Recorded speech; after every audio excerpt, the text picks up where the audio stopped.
Hello everyone, welcome in my YouTube channel Study Pool Pharma. I am Saumya Dubey and आज हम आपको D pharma second year का एक model paper provide कर रहे हैं। ये model paper community pharmacy management subject का है। इसके अलावा 2023 के एग्ज़ाम के अकॉर्डिंग ही ये मॉडल पेपर डिज़ाइन किया गया है। तो चलिए आगे बढ़ते हैं और देख लेते हैं इन क्वेश्चंस को। आपका ये जो पेपर है ये 3 भागों में डिवाइडेड होता है, part A, part B and part C. 3 घंटे का समय मिलता है आपको पेपर करने के लिए और 80 नंबर का पेपर आता है। पार्ट ए में 7 क्वेश्चंस दिए जाते हैं जिसमें से आपको 6 क्वेश्चंस को अटेम्प्ट करना होता है। प्रत्येक क्वेश्चन 5 नंबर का होता है और इस आधार पर आपको पार्ट ए से 30 नंबर आसानी से मिल जाते हैं।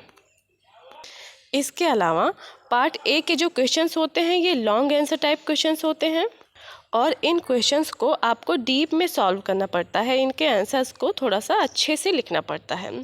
चलिए आगे बढ़ते हैं और पार्ट बी देख लेते हैं। पार्ट बी में आपको 11 क्वेश्चंस दिए जाते हैं जिसमें से आपको 10 क्वेश्चन सॉल्व करने होते हैं। प्रत्येक क्वेश्चन 3 नंबर का होता है और इस आधार पर आपको पार्ट बी से भी 30 नंबर मिल जाते हैं। अगर पार्ट बी में से आप 10 क्वेश्चन सॉल्व करते हैं तो प्रत्येक क्वेश्चन 3 नंबर का होता है और इसमें से भी आपको 30 नंबर आसानी से मिल जाते हैं।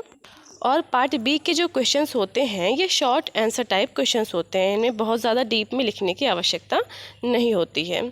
आप प्रॉपर नॉर्मली आंसर दे दो, इससे आपको सफिशिएंट मार्क्स मिल जाते हैं। वैसे तो पार्ट बी में जो भी क्वेश्चंस दिए गए हैं ये long answer type and short answer type दोनों क्वेश्चंस हैं। दोनों में ही ये क्वेश्चंस आ सकते हैं, तो आप इसको लॉन्ग आंसर टाइप की तरह ही तैयार करिएगा ताकि लॉन्ग और शॉर्ट ये दो चाहे जिसमें आए आप सॉल्व कर ले जाएं।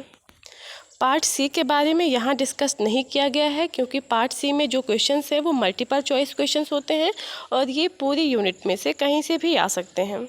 अगर आप ये सारे क्वेश्चंस पढ़ लेते हैं तो उम्मीद है कि आप अच्छे मार्क्स भी स्कोर कर पाएंगे और आपका बेटर रिजल्ट